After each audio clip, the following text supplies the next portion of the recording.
আমি এখন গণপ্রজাতন্ত্রী বাংলাদেশের সংবিধানের 56 অনুচ্ছেদের 2 দফা অনুযায়ী রাষ্ট্রপতি কর্তৃক গণপ্রজাতন্ত্রী বাংলাদেশ সরকারের মন্ত্রী পদে নিয়োগপ্রাপ্ত ব্যক্তিগণের নাম ঘোষণা করছি।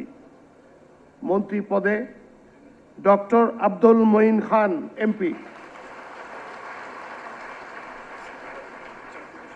জনাব এম রশিদুজ্জামান মিল্লাত এমপি,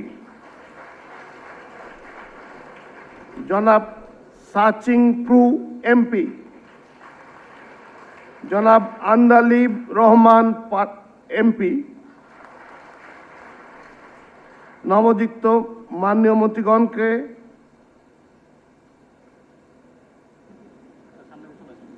মহামান্য রাষ্ট্রপতির নিকট মন্ত্রী পদের শপথ ও গোপনীয়তার শপথ গ্রহণের জন্য সবিনয় অনুরোধ জানাচ্ছি। আমি এম রশিদুজ্জামান মিল্লাত সশ্রদ্ধ চিত্তে শপথ বা দৃঢ়ভাবে ঘোষণা করিতেছি যে আমি আইন অনুযায়ী সরকারের মন্ত্রী পদের কর্তব্য বিশ্বস্ততার সহিত পালন করিব।